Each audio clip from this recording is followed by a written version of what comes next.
can we please talk about what's been going on in the world of mixed martial arts, MMA and the UFC this week, namely UFC Vegas 64 and Cage Warriors 145, which took place over the weekend. Obviously, I placed all kinds of terrible bets. They weren't that bad this week, to be fair. I had a pretty good one on Lemos, but I'm going to go into that now. So I did have a bet on Chase Sherman versus Parisian. Unfortunately, Parisian had to pull out of that fight due to medical reasons. Those haven't been disclosed as of yet. I have had a look. So I wish him a speedy recovery. I'd quite like them to see if they could put that one back together, because stylistically, it wasn't a terrible matchup. I was quite intrigued by it. Neil Magny looked absolutely sensational. Sensational is probably strong. I don't know, actually, he looked... Because, look, Daniel Rodriguez is a really good opponent. So the fact that Neil Magny is still in there, competing with those kind of guys, and doing it so well, I had him ahead on the scorecards, only just, though. I think there was an argument you could have given the second round to Rodriguez. It was close. I picked Neil Magny by decision, but Neil Magny managed to actually get him out of there. Round number 3, got a really nice submission on. He just, basically took him down into a Das, got a lovely Das choke. You've seen 100 of them, but go back and watch the fight. It's a very entertaining fight. You know what? Rodriguez is somebody to really watch out for. I just feel like Magny was a bit too much too soon. Amanda Lemos was absolutely outstanding. What an absolutely vicious so-and-so she is. You know, honestly, I love the way she fights. Like, everything she throws is with absolute reckless abandon. And the actual shot that finished it was particularly impressive. And I will show you that one. It's a very, very quick clip. So it's just coming on up here. And if it'll play on my screen as well, yeah. So you look here, she's just, look at that. That one stunned her. It was like a bolt to the head. It was like, you know, a cow getting a bolt to the head. That's what happened. Like, it was that first shot over the top that hit her right in the forehead that stunned her. That's some power. That's crazy power. And that was like 4-1 against for Lemos as to get the knockout / TKO. So I was very happy with that. And Lemos probably should be the stand-in really for the title fight next week, I think. Anyway, Cage Warriors 145 did not go the way that I wanted it to. I did say several times in my breakdown that I was heavily biased because I did know a few of the fighters on there. But you know what? Fair play to the guys that won. They looked absolutely brilliant, and it was a great card as well. One thing I would say, the Luke Shanks versus Laughlin fight, was that I didn't really realise how much bigger Laughlin was. How does he get down to 135 pounds? The kid is fucking huge, absolutely gigantic. And and the other thing I would say is just they had an Irish commentator on there, and right, I understand that I'm biased, but I'm not commentating on the fight. But good lord, how biased was that Irish commentator? I'm not being funny, but you know, he was just so, even before the fight, he was quite dismissive of Luke, if I'm totally honest. Like, he was saying things like, well, you know, you can tell by looking at their physiques which one works harder and which one's going to have the better gas tank. It's like, look, have you seen fighting before, mate? Have you seen what usually happens to guys that are built like bodybuilders? Like, are they known for having good cardio now? That's not what I've seen, generally speaking, and it's not really a reflection on who's working harder in the gym, is it? That's a really kind of silly thing to say. Quite ignorant, in fact, that in my opinion. Just the fact that, oh, well, you know, you can see because he's built like a bodybuilder, he's the one that's obviously working harder in the gym. Look, there are many factors that go into people's physiques, man. You know, genetics, supplements, You know, not being funny, but the UK MMA scene, it's not like it is in the US. They haven't got USADA over here. You know, it's the Wild West still over here. People are, like, I'm not saying that his opponent was. I'm just saying that there's a lot of people in the UK scene that are on the old juicy juice. That's just a fact. Do you know what I mean? They still let you have the IV drip. That's probably how he can rehydrate.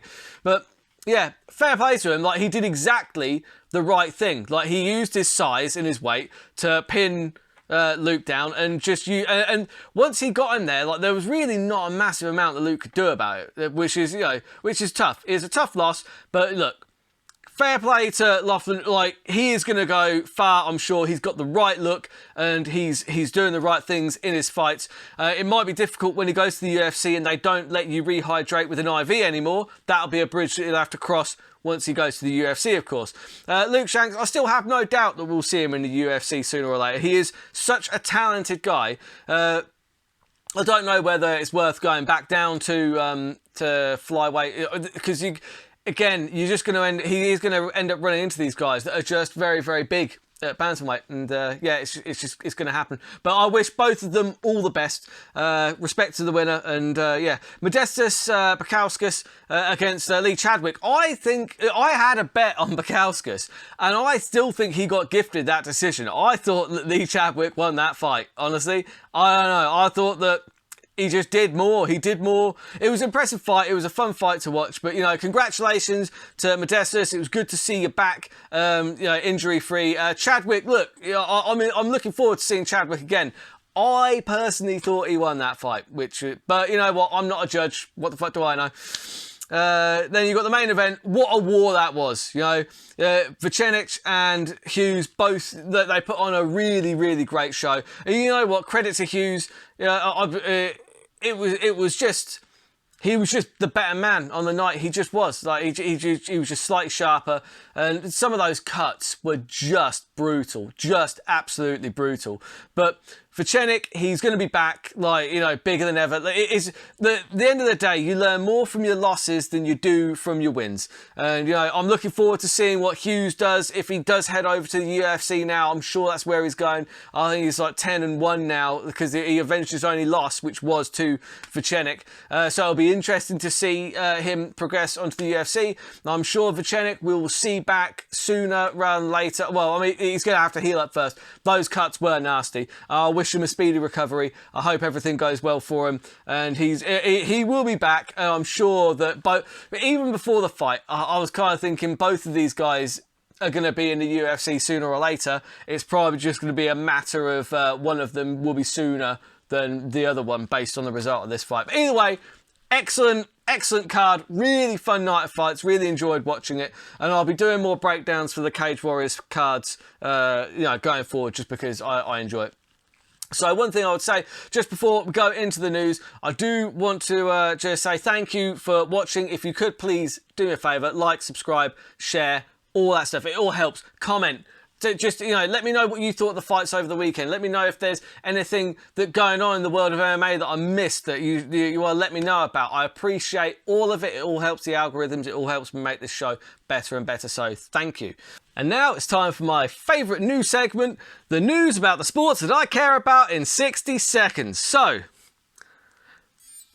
Hughes is now the undisputed Cage Warriors featherweight champion. We'll be looking to see him get to the UFC probably in the near future. I'd keep an eye on the prelims of that March card where you're going to see Leon Edwards and Kamaru Usman.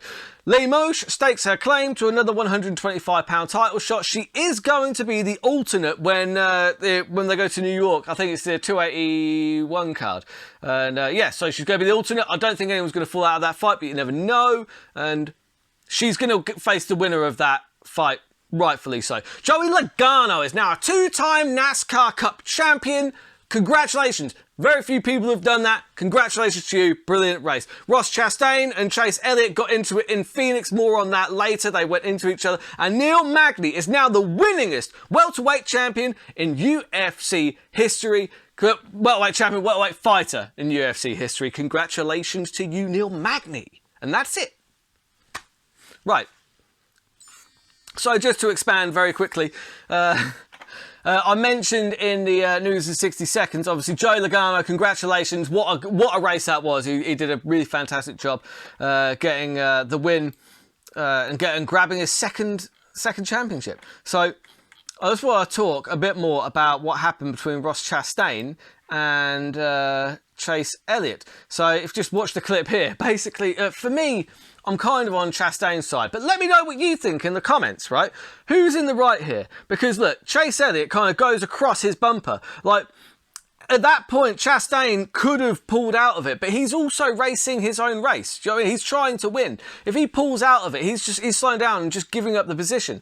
Whereas, Chastain shouldn't have really been going across his bumper like that. He left him with very few places to go other than just spin you around. Happens to me in the NASCAR video game all the time. So for me, I mean, I'm actually a fan of both drivers. They are the two that I wanted to win most out of the final four. But I kind of side with Chastain on that. It's an unfortunate thing, but I don't know. I'll come on the side of Chastain. What do you think in the comments? Let me know. Am I out of my mind? Was it all Chastain's fault? Is Chastain a danger? I like Chastain though. He's a winner. Well, he tries to win. He'll win it. He'll try to win at all costs, and I appreciate the shit out of that.